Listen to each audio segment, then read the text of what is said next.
catechist. I've got a minor in military history from West Point, and normally I teach a basic catechist certification class. This would be an intermediate level, being the Crusades, which doesn't look at the whole history of the church, just a microcosm, a small portion of it. And so before we begin, I'd like to start with a prayer. In the Father, Son, Holy Spirit, amen. Dear Lord, send us the Holy Spirit, that he may grant us the gift of wisdom, that we may learn from the past and not repeat the mistakes of the past. In your name we pray. Amen. Okay, so the Crusades. What's a crusade? Journey. Oh. Going to have to okay. So in Latin, it means one who's taken up the cross. So most crusaders had a garment that they wore and it had a cross on it. Different military orders wore different crosses. But it was literally one who's taken up the cross. They're fighting for Jesus. Arabic, the principal enemy of the Crusades, if you will, had no word for crusade. So in their translation, crusade means invaders of the cross or war of the cross. But what about how we've used it in the 20th century, where the war in Europe was the crusade in Europe? It has nothing to do with the cross, right? So sometimes words are difficult to describe. We had a howitzer in the Army that we developed called the Crusader. We didn't field the Crusader, and we were trying to rename it because our Muslim allies were offended by the very name Crusader. So words matter, and the Crusades are still a very sore part in the Middle East. My last job in the Army was a strategic planner with Third Army for the Middle East for 10 years, so a lot of time in that part of the world, they are not happy with the Crusades.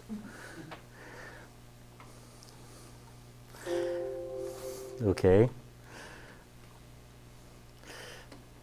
So over the ages, Western society and the Islamic world have had an evolving view of the Crusades. Initially, it was a war against the enemies of Christendom. So after the Muslim conquest, they have control of the Holy Land. By and large, pilgrimages to the Middle East are still happening, but the Christians don't have control. So we're going to take on the Muslims, reclaim the Holy Land for Christ. Later on, as the Ottomans take over the Middle East and start pressing into Europe, the Crusades actually become a fight for the survival of Europe. They're part of the cause for the Reformation, given the indulgences paid to finance the Crusades. After the Reformation, the popularity of Crusades dropped substantially. The Protestants view the Crusades as a gross waste of manpower and money. There was a 2.5% tax on all Catholics in Europe to pay for the Crusades over the 400, 500 years of the Crusades. And one of every two guys that went on crusade never came back. So it was very, very costly. Now, when chips were down and the Ottomans were at the gates of Vienna in the 1600s, the Protestants and the Catholics joined together to form the Holy League to kick them out of Austria and push them all the way back to what you now see as the European borders of Turkey. Okay, so when the chips were down, the Christians did get back together in an ecumenical war. When we get to the Age of Enlightenment, so that thought process prevails for a couple of centuries. And you get to the Age of Enlightenment, the last part of the 18th century, late 1700s, Voltaire, Rousseau, an elegant way of viewing things, and war is just a despicable waste. We should be able to talk things out. And as much as that is true, it didn't work well because they were followed by Napoleon. Now, Napoleon's Egyptian campaign around 1800 was a homage to some of the later crusades in Egypt. Moderately successful, but he didn't stay in Egypt forever. And when he left, the Arabs collapsed back in and controlled it again. You get to the later part of the 19th century, the Victorian age, a lot of imperialism. All the industrial nations of Europe are spreading all over the non-developed nations of the Middle East and Africa and Southeast Asia, British Empire and India. All that's happening. The Crusades are looked at as, that's how we colonized back, 700 years ago, and we can do this again. And the Islamic world viewed it the same way. The Crusades never ended. The Europeans are still trying to come in and take us over.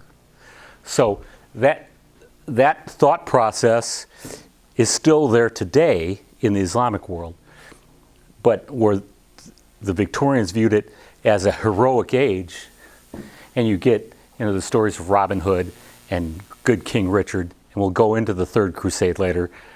That's the Victorian era.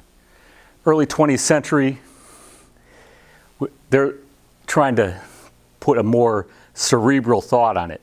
So you've got, there was Europe was coming out of a mini ice age, population boom. The population had to go somewhere because now the infant mortality rate is lower.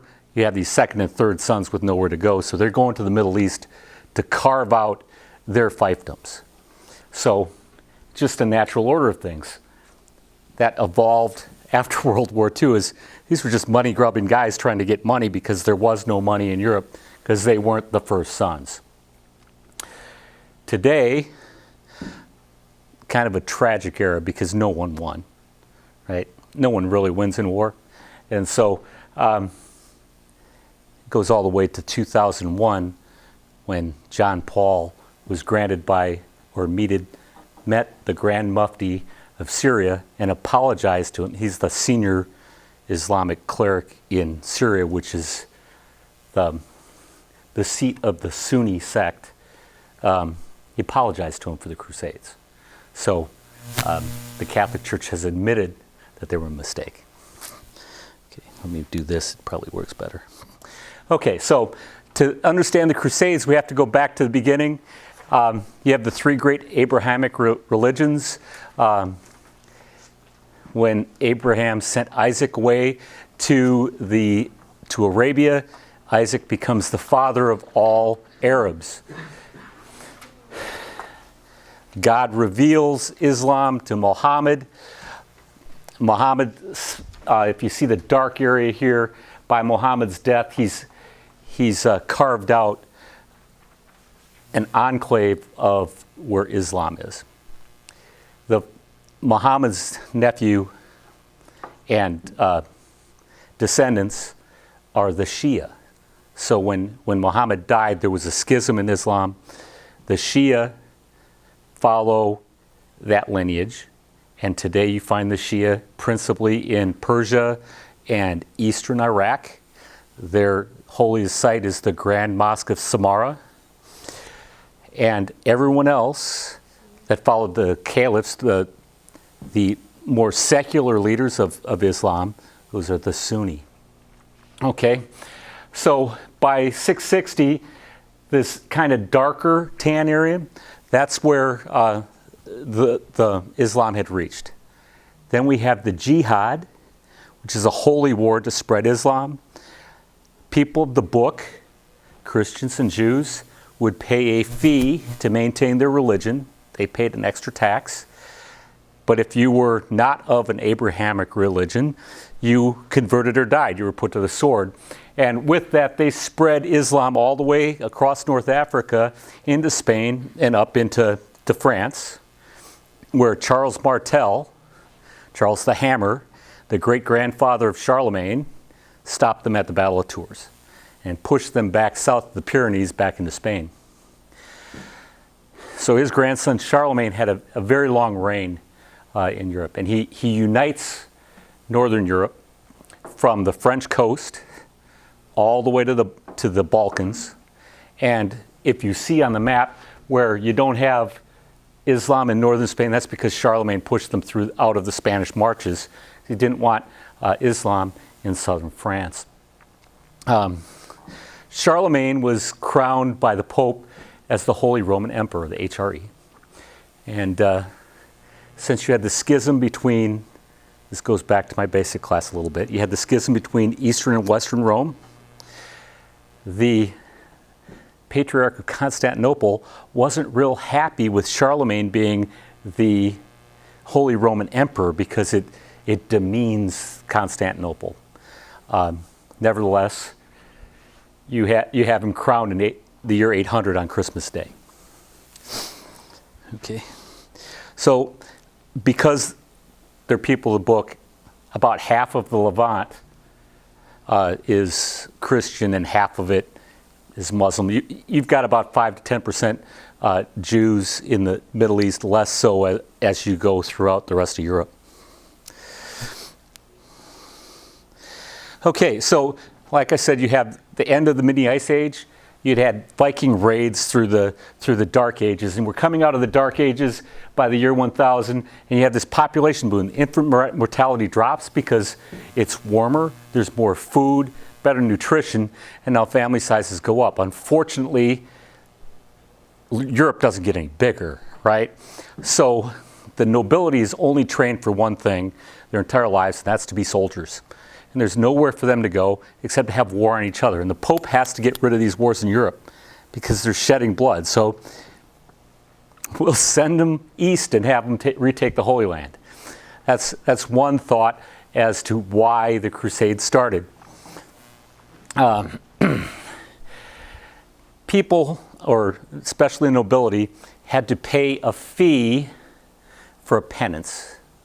Okay, so if they went on to Spain, because naturally we had this Reconquista already starting in Spain, we would relieve them of their sins, and they didn't have to pay that fee to get forgiveness of their sins. So that's kind of early crusading is going on there. If we look back in our history, we know the Normans were Viking Norsemen, became the Normans. They were guarding the northern coast of France and the entrance to the Seine River so that other Vikings wouldn't raid. In 1066, a famous Norman named William conquers England, right? Well, one of his great uncles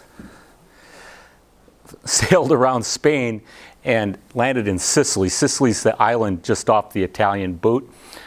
Captured Sicily, southern Italy. That's why you had the kingdom of Sicily and Naples, was because they're Normans, and the Adriatic coast over here.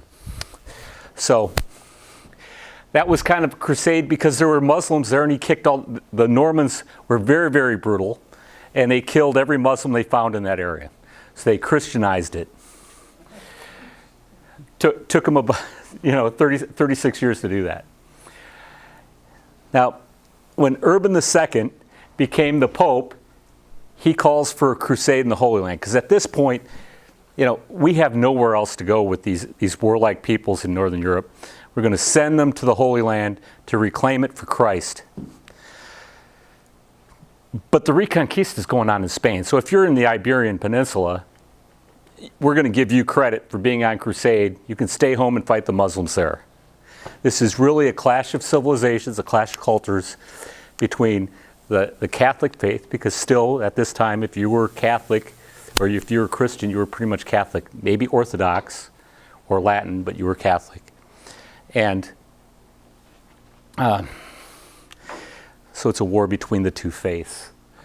In 1096, they've gotten enough people that they're going to go on crusade.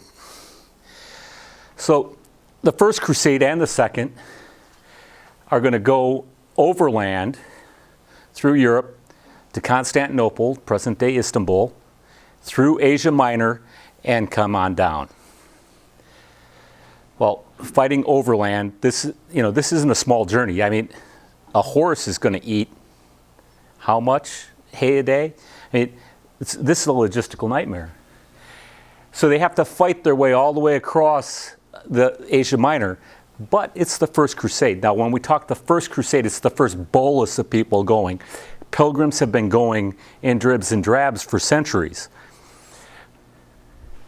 They get all the way across to Antioch, which is in the northeastern corner of the Mediterranean Sea. It takes them 19 months to siege Antioch.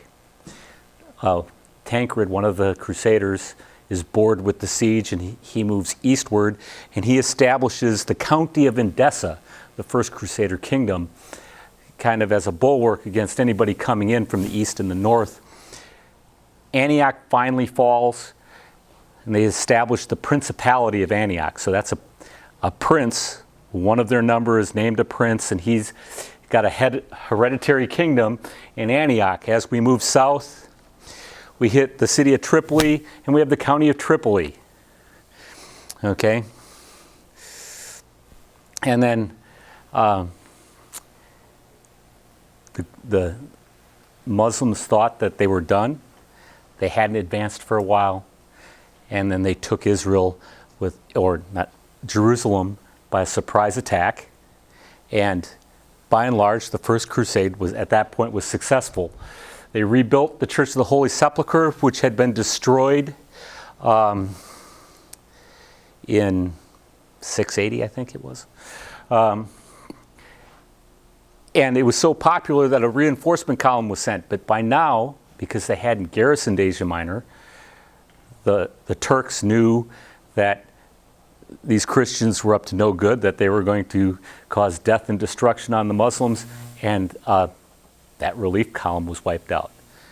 So the ending of the First Crusade was not an auspicious thing. Now, when we think that the Crusades are these periods of time of 2 to 5 years, the fighting in the Levant continues throughout. It's just, these are when large groups of troops are coming in from the west. Okay. The backbone of the armies on crusade were the military orders. Now, if you think about the military orders as monastic communities, you're thinking of Dominican monks, right? Well, these communities were organized much the same way, except they were all soldiers sworn to pick up the sword for Christ. There were 100 or more orders, but there's 4 that, if you know about, you pretty much know the important ones. So if we look in Spain, the Reconquista, it's 400 years worth of fighting in Spain. St. James, the apostle, went to Spain to convert that area to Catholicism in the time of Christ. His basilica and tomb are in Spain. Santiago, St. James in Spanish, right? So the Knights of St. James, the Knights of Santiago, fight their crusades in the Reconquista in Spain. The Knights Hospitaller, they established hostels for pilgrims along the route to the Holy Land. They were the most dedicated and diligent fighters in Christendom for 500 years.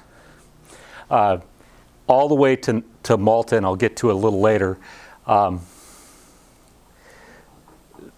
of the most heroic stands in military history were the Knights of Malta.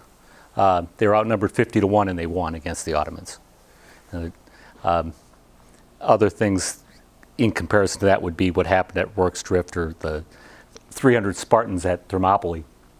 But the Knights Hospitaller were true to their order and stayed true to Christ. The Templars, not so much. The Templars, they had great press because St. Bernard campaigned for them for contributions and recruits throughout Europe.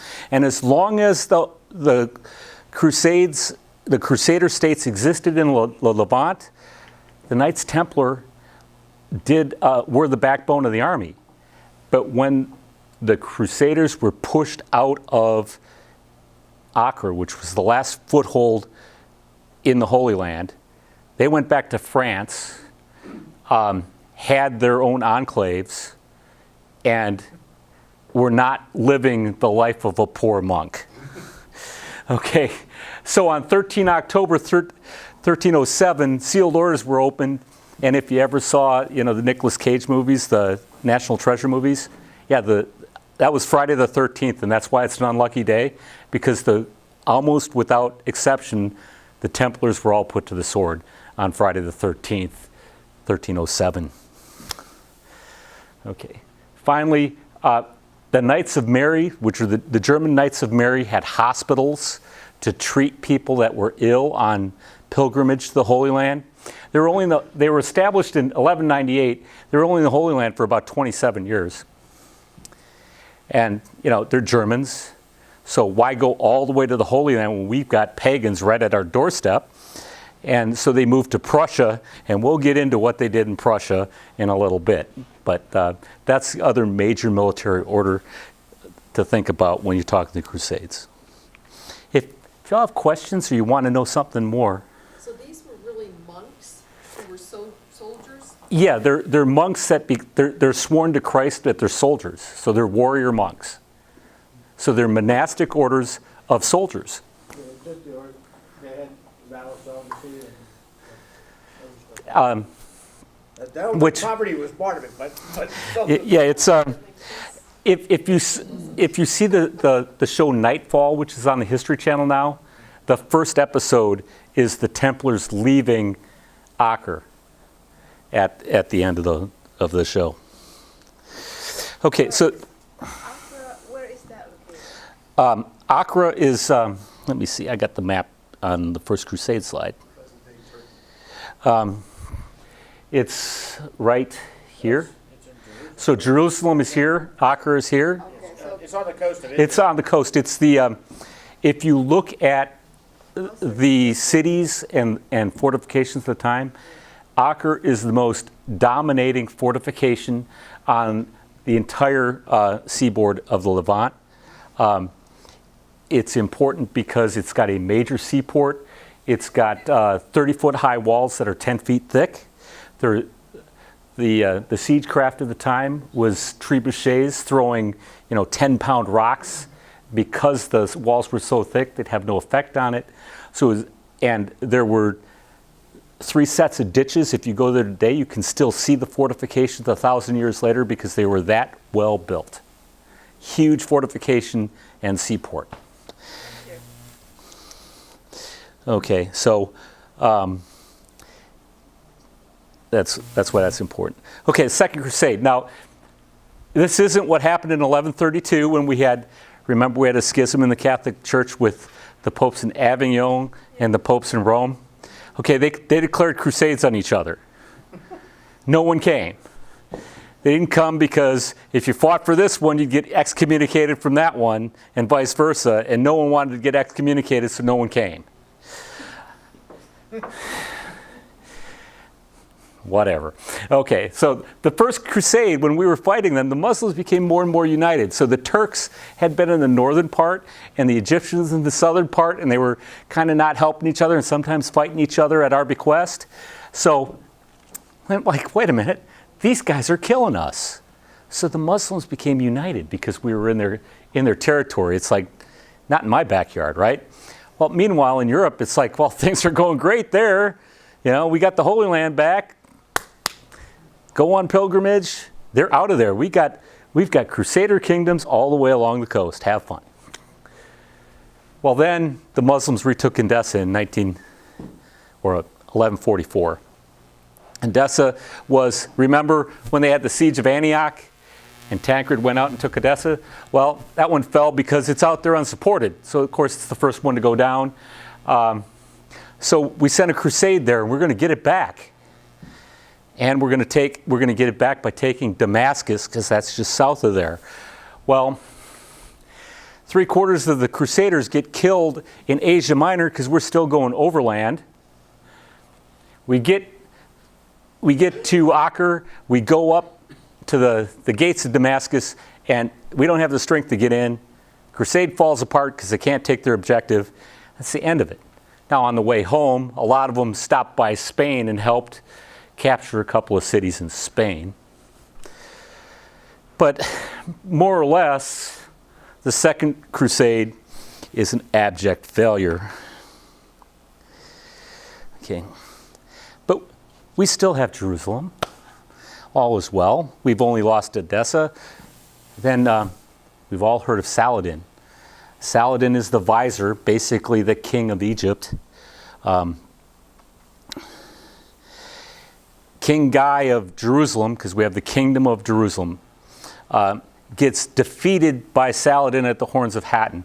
King Guy was on campaign to try to move eastward on his way to Damascus and was defeated. All the monks of the holy orders that were over there, the Templars and the Hospitallers primarily, that were in that fight, were put to the sword if they were captured. Because Saladin realized that they were the backbone of the Crusader states and the Crusader armies. So we're going to launch a crusade. Frederick Barbarossa is the Holy Roman Emperor. He's got the first big army coming down, and sources vary. Some say he was swimming in the river. Others say that he was fording the river on horseback and fell off, but he drowns in a river in Asia Minor. And the Germans go, "The emperor's dead, let's go home." Home they go. And this is the crusade now after that when you see all the movies and all the chivalry things, the King's Crusade is the one they're talking about, the Third Crusade. So you got good King Richard the Lionhearted of England. He sails down, he gets the Venetian fleet. Venice is a huge mercantile power in the Mediterranean. Gets the Venetian fleet to take him, and they take him to Cyprus. Cyprus is that island in the north east corner of the Mediterranean. Okay, he takes Cyprus. He's a great general. He knows he needs a secure logistics base to prosecute any type of campaign. So he secures the island. Philip the Chivalrous, Philip II of France, is on his way. He goes straight to Acre, and they siege Acre to take that because they need that port. And with the Venetian fleet blockading by the sea, the two kings managed to take Acre. Philip goes, "Great, we took the great seaport. Richard, have at it. I'm heading home." Richard, he goes, "Okay, fine." And he fights for another 18 months in the Middle East, and he realizes, you know what? I might be able to take Jerusalem, but I'm never going to be able to hold it. So where he's in sight of the city, he backs off. He goes to, Ascalon? Mm-hmm. Yeah. And a bunch of his soldiers leave him because, look, we're quitting. We're not going to Jerusalem. Signs the Treaty of Jaffa, which gives pilgrims free access to Jerusalem. A lot of the Crusaders go to Jerusalem. He hops on a Venetian boat, heads back, gets off at Venice, goes up, gets captured in Austria, held for ransom. The ransom is crushing. And you get all the stories of Robin Hood and evil King John. That's all happening. Now, why did he rush home? Because when Philip went home, Philip didn't play nice. Philip was invading Normandy, which was an English possession. So Richard had to get home to protect his realm because John wasn't doing it. He had been left as the regent back behind. So that goes into English history, not the Crusades, but that's why it ended as abruptly as it did. Okay. Questions on the Third Crusade? Okay. So it's only a couple years later, Innocent is elected pope, and he wants to establish his papacy, and he calls for a crusade. He actually called for a crusade in northwest or northeast Europe, down into Iberia, and the Holy Land. So he called for 3 just to make sure that his name would be on the map. Venice said, "Yep, hey, the Third Crusade worked out really well for us. We made a lot of money. And look, you guys didn't die in Asia Minor like you did on the first 2, so let's do that again." So everybody's going to go to Venice to get on the boats. Fortunately, when they get there, there's no money and there's no boats.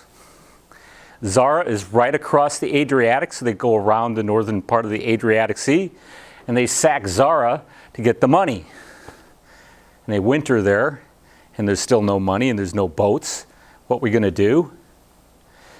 Byzantine expatriate says, "I'm going to be the emperor, and I will give you money if you help me take Constantinople." So predominantly these are French knights.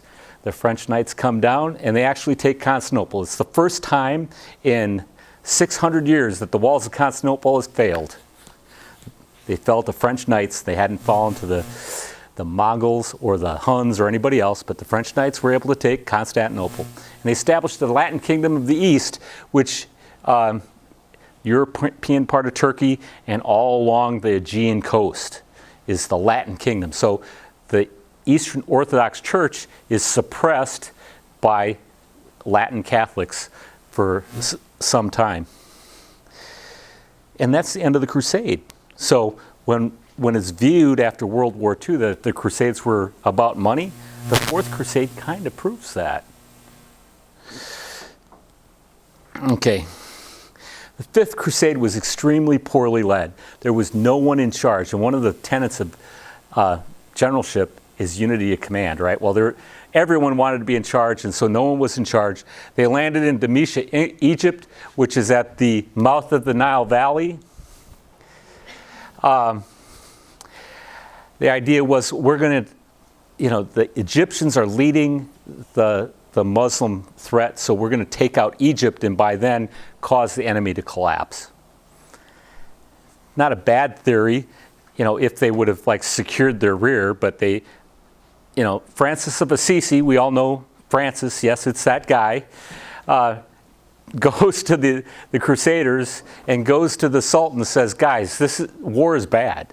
You need to just pack up your arms and go home. We can talk this out. No avail. He goes back to Italy. The Crusaders head inland. They're cut off and destroyed. Any gains they had, they lost. Meanwhile, and this is where the numbering of the Crusades kind of breaks down, because some people call the next thing the Sixth Crusade. Frederick II, who was the Holy Roman Emperor, was excommunicated because he wouldn't go on crusade. And then he started on crusade, got sick and had to turn around and go back, got excommunicated again. Then he finally gets to the Middle East. He goes, wait a minute, this is pointless. Talks to the Egyptians, signs another treaty at Jaffa. The Muslims leave Jerusalem and his army marches in unopposed. He's a hero of Christendom. He has captured Jerusalem without a fight. Not excommunicated anymore, goes home, everyone's happy. And end of the Fifth Crusade.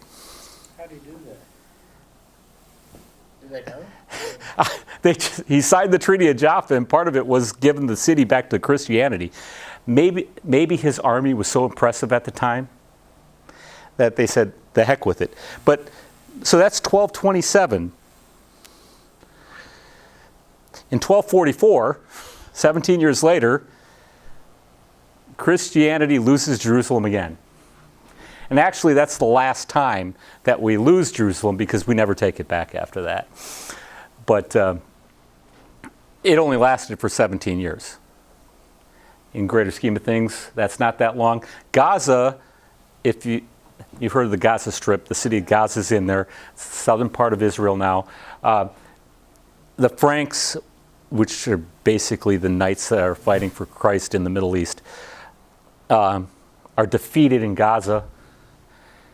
So Louis IX, eventually we will know this man as St. Louis, okay, city named after him in our country.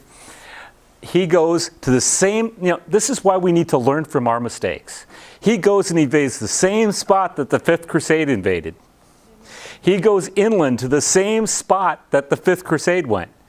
And his army's defeated in the same spot. They capture him and ransom him back. Okay. From there, he goes to Acre to fight the Muslims there. So he was supposed to go back to France, but he went to Acre. And he fights there for a few more years and then goes back to France. 20 years later, he's going to go into Tunisia, and he dies of plague in Tunisia. He's going to take Tunis for Christianity and break the Islamic stronghold in North Africa. That was he was an older man at the time and just died of the plague. And he was actually sainted quite quickly after that. Okay, so while the Crusades are going on in the Levant, which is what most people think of when we talk Crusades, there's other Crusades going on. The whole entire Reconquista in Spain is one big, long slog. I mean, we fight the war in Spain for 400 years. And in 1492, when we finish kicking the Muslims out of Spain, we send Columbus across the Atlantic and find the New World. So that was just, you had backstabbing going on. You had Christians fighting Christians, Muslims fighting Muslims, people switching sides. It was a lot of internecine warfare. You could talk for days on what happened during the Reconquista, and that includes the Inquisition. So just going to leave it at that. The pogroms. This is another black mark on Christianity. As the Crusaders were going overland to their various points, if they were going to Venice or going across the southeastern Europe to Constantinople, anytime they ran into a Jewish community, they killed them. Because obviously they're not Christian, and we're fighting the enemies of Christ. So anybody that's not Christian, they either convert or die. So that was a black mark on our history. The Wends in northeastern Europe, most of Scandinavia and northern Europe had converted to Catholicism. The Wends had not. So the Sword Brothers led a crusade to kill the Wends or convert them, and 40 years to wipe out a population or force them to convert. The Albigensian Crusade, a lot of heretics in southern France. It took 50 years to suppress that heresy. A lot of that was a commingling of Islamic and Christian faiths, and it took 50 years to put that down. There was a series of popular crusades, children's, and a couple of shepherds' crusades. Those were really ill-advised ideas. What we said is we're going to take these innocent people, and the enemies of Christ are going to see that these people are angelic and innocent, and they will surrender to the innocent nature of these people. Well, so the shepherds and the children were sold into human trafficking. They made slaves. So those were not good plans. And the thing is, they did it 3 times. They didn't learn from the first or second. They did it 3 times. Okay, Tom, excuse me. Who's they? Who? They would be the Catholic Church, the church leaders. The Children's Crusade was initially led by Peter the Hermit. But the church leaders decided that we're going to recapture parts of the Holy Land by sending innocent children and shepherds rather than soldiers, because they won't be a threat. And so the piety of these individuals will cause the conversion. Not a good plan. Okay. So we talked about the Knights of Mary, the Teutonic Knights. They were only in the Holy Land for 27 years, and they moved up to Prussia, northeastern Germany, and they proceeded to slaughter and convert the Estonians, the Latvians, and the Lithuanians. And they, through a series of campaigns, they converted the Baltic states to Christianity. And so it took several hundred years. After the Reformation, northern Germany turned into predominantly Lutherans or Protestants. So the Teutonic Order became Protestant. There's a problem here, though. Protestants don't have monastic communities. So it kind of caused an implosion of the Teutonic Order, because you can't really have monks in a religion that doesn't have monks. So that didn't work. And what remained of the Teutonic Order were destroyed by Ivan the Terrible in his campaigns to expand the Russian Empire. So that's what became of the Teutonic Order. They converted northeastern Europe to Catholicism, and then were destroyed by Ivan the Terrible. So Pope Clement V granted Crusader credit in 1308 and 9 for European knights to attack Venice because he had a bone to pick with the Venetians. They weren't doing what he said, so minor crusade in Europe to punish the Venetians with a crusade. And then after that, you have several wars of religion in Europe. You have the war against the Hutzites. You have all of the wars during the Reformation. And although some of them are called crusades, they're really European wars of religion.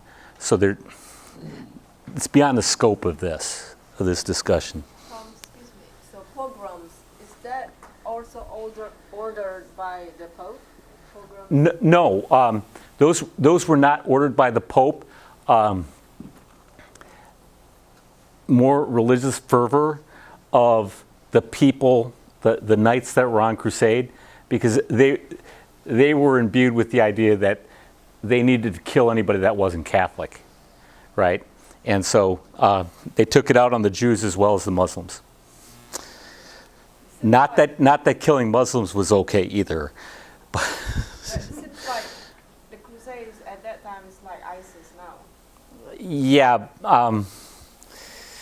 not really. But I mean, before we started the Crusades, pilgrims were going to the Holy Land generally free and unmolested.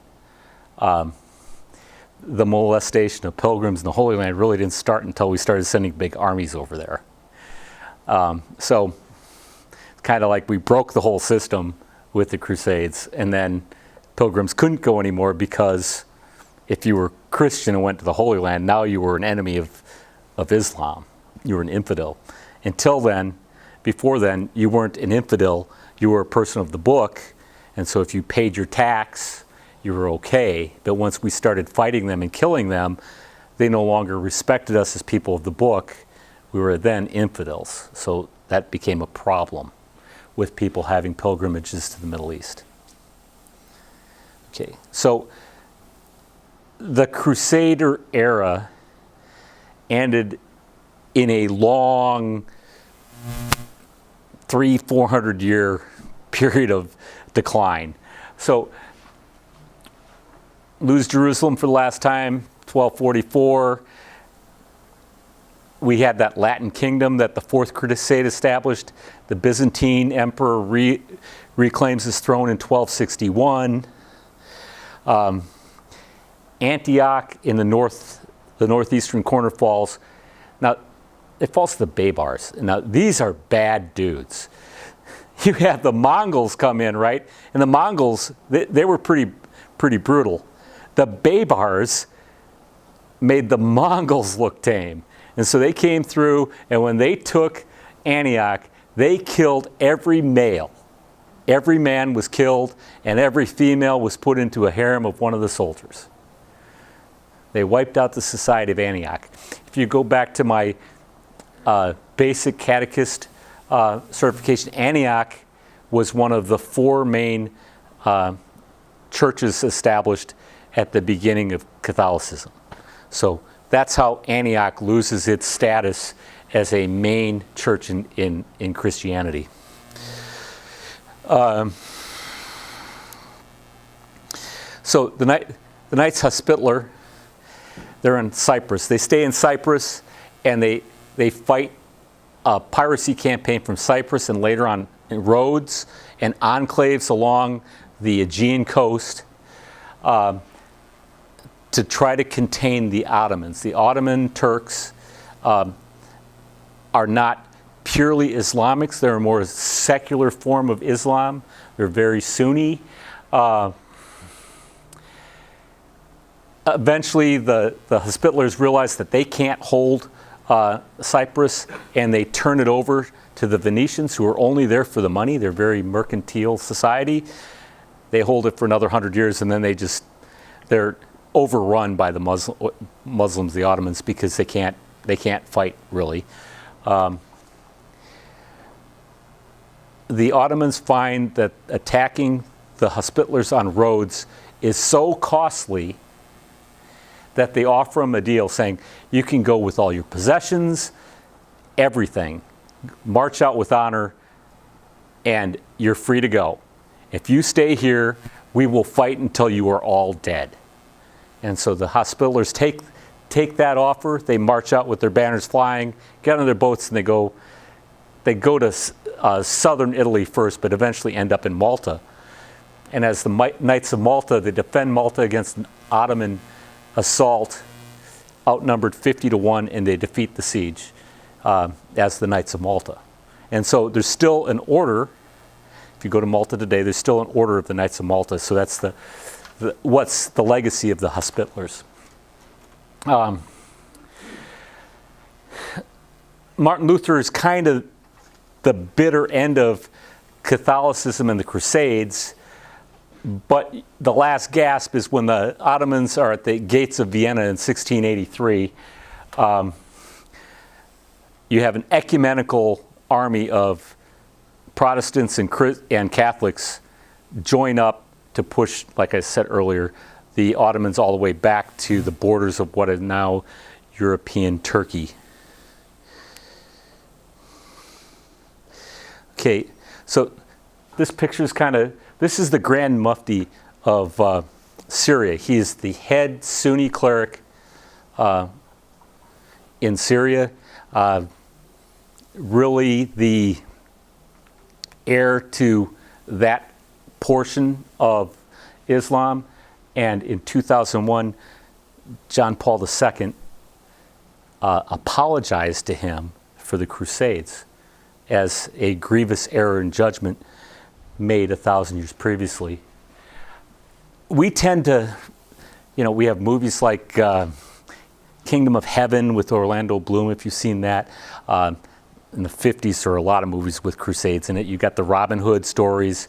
So we romanticize the Crusades in our Western culture. And we really don't consider what it did to the Islamic society of the Middle East. They're still bitter about it. And to the fact that we didn't name our artillery piece the Crusader because we didn't want to offend them. So sometimes we need to remember that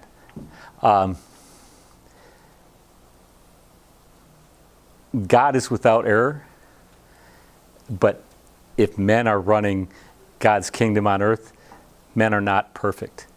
The Pope has spoken without error a couple of times in reference to Mary, but in the Middle Ages,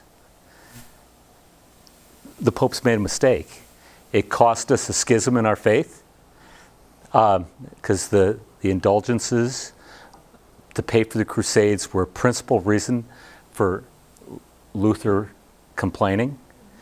Cost us the lives of many, many people who went on a holy journey. And it really didn't gain us anything over time. So if we think back on some of the errors that we've made in our faith, and it takes a big man to apologize for something, but sometimes we got to look at what we're doing and admit the mistakes when we make them, and then move on. Now, hopefully, in an ecumenical nature, we can work with people of other faiths rather than try to put them to the sword if they don't necessarily want to be part of ours. And so that's a lesson that we can learn from them, because it never worked for then, and it certainly won't work now. Okay, so if you have any questions, or I've got some the materials I used, and you have the handouts. Is there anything I can expand upon further for you? Okay. Was Christopher Columbus a Jew? Was Christopher Columbus a Jew? I don't think so. He was from Genoa, and Italy was very, very Catholic. I mean, there were Jewish communities throughout Europe. So I don't know, but he was an Italian in Spanish service. Did the Sunnis and Shia fight, or were they both adamant on us not taking? Or was there Sunnis and Shia have fought each other across the centuries, much like Catholics and Protestants fought each other in Northern Ireland. That fight between Sunni and Shia has gone on for centuries. The most recent really brutal head-to-head between Sunni and Shia was the Iran-Iraq war, with Iran being principally Shia and Iraq being principally Sunni. So But did they come together as far as? they came together. They came together during the Crusades, both to fight against us. Now, occasionally, different Crusader states would use different Islamic kingdoms or sultanates against each other. So it's not a monolithic thing, but generally, usually, most of the time, you have all of Islam fighting the various Crusader states. And most of the Crusader armies that were successful used military orders, packets of them throughout the formation to stiffen their lines, because the Crusaders that weren't part of military orders tended to be very undisciplined and not effective in combat. I do know the Ottomans were pretty open to letting Christians live in their territories as long as they didn't.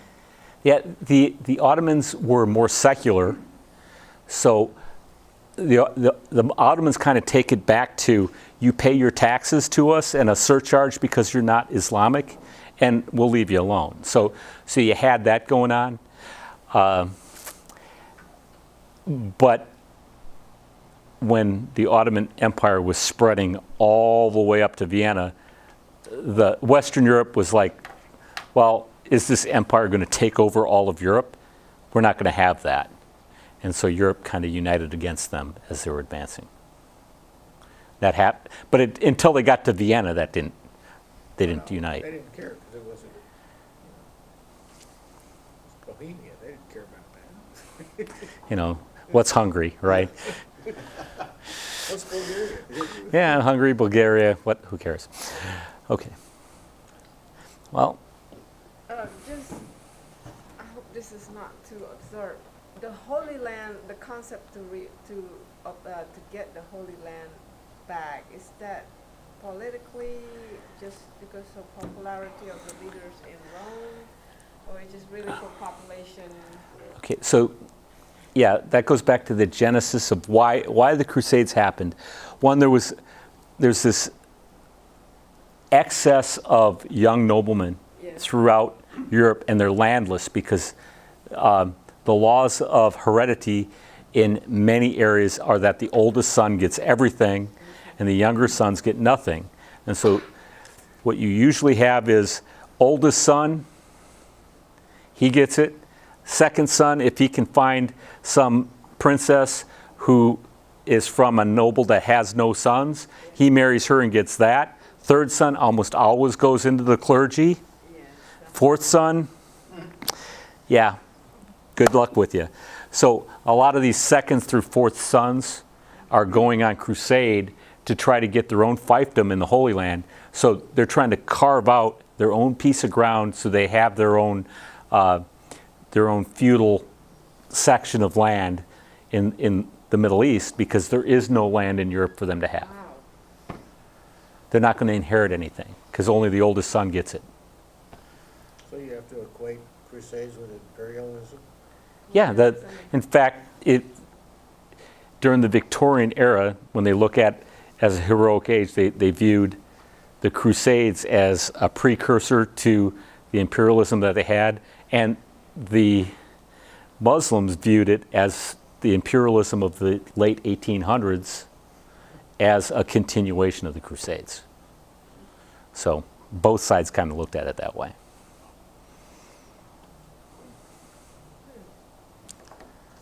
Are the Sunnis and Shia, Sunnis, you think you had mentioned, are oriented towards the secular, and the Shia towards the religious? Is that still true?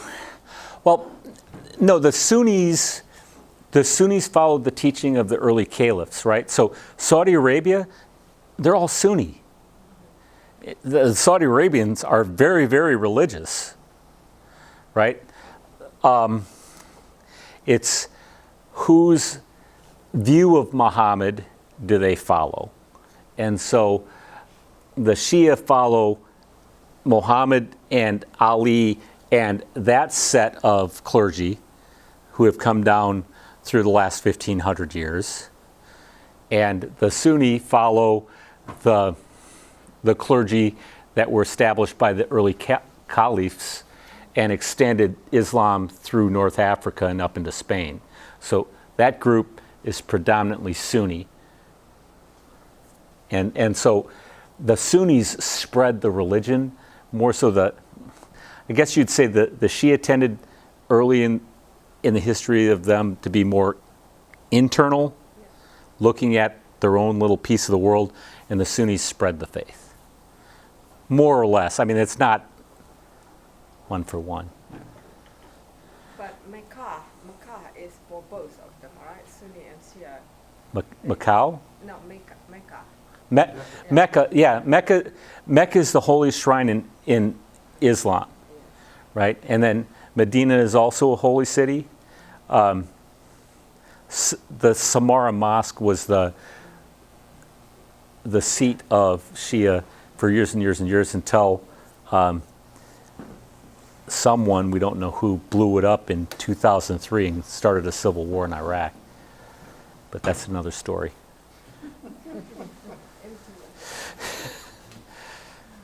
That'd be like, it would upset us if somebody blew up St. Peter's. That's the equivalent of what somebody did to the Shia. Not trying to defend the Crusades, because I 100% agree that they overstepped them, but at least at the beginning wasn't the thought They were going to, that they had to get rid of the Muslims that were coming up in Spain and France. actually the Reconquista, if they had stuck to the Reconquista, Right. maybe, but I agree that they like most wars, yeah, slash all wars. I mean, not a lot of They good, went too far. not a lot of good often comes from warfare. Right. I mean, it's a terrible thing, having been there multiple times. But their thought was conquer the Holy Land for Christ. And, if in fact that was their intent, they did the wrong thing for the right reasons. If that's where you're going, you can make that argument. I mean, history proves that it was not the right thing to do. But, can't change history. Then again, at the end, we did have to, the Protestants and the Catholics did have to unite, or they would have come up all the way through Italy. And Yeah, I mean, the Holy League in the 1600s Right. united to stop the Muslim incursion into Europe. But, quickly, as soon as that threat subsided, went back to killing themselves again. So we did have severe wars of religion throughout Northern Europe for about 100 years. So, that's what armies do. yeah, In the name of God, we killed each other. yeah, that's not really. It's an oxymoron, but okay. So when is it that the Muslims were totally pushed out of the Iberian Peninsula? 1492. Yeah, so it just coincides with Christopher Columbus, so it's easy to remember. Thanks, they got kicking the Visigoths out. Yeah, there you go. Sorry? What? The Visigoths traveled across southern France, through Spain, and then eastward across North Africa into Sicily and sacked Rome from the south back in, what is it, 490? Something like that. I might have the year on that wrong. I wasn't, Yeah, and then the Muslims knocked them, pushed them all the way back. yeah. Okay. The Visigoths were from Northern Europe or where? No, from They originally started in Hungary, yeah. went all the way across northern Italy, southern France, down through Spain, back across Africa, up through Sicily, up through southern Italy, and sacked Rome from the south. They were a people in flight for 100 years. That's also another story. And what about the Vandals? Where The Vandals were from, God, I swear they were from the area of Poland, and they came down through the Lombards, and they just sacked Rome from that. And they were so brutal in their sacking that the name vandalism derives from them. So, also not a Crusades question, And though. that was before the Visigoths or at the same time? Okay, originally you have the Goths, and then you have the Visigoths, which are the Western Goths, and the Ostrogoths, which are the Eastern Goths. But I start to get these things confused, and I haven't looked at that in a little bit, so I don't want to really talk to that because I'm going to tell you the wrong answer. What is this? Okay, I just did this so that you could get a map. My next class is going to be on the journeys of the evangelists. It's going to talk about where the early apostles went and the journeys that they made, plus some of the saints that were great evangelists, like St. Patrick. I'll talk about the journeys of Paul in that, and all of that will be right here, 7:30 on April 26th. And so that'll be about an hour of evangelists and what they did. And so you'll get to know that Thomas went to India and James went to Spain and what they did when they got there. Okay. Thank you very much. So on a personal note, you went to West Point? Yes, What year did you graduate? 1984. Oh, okay, never mind.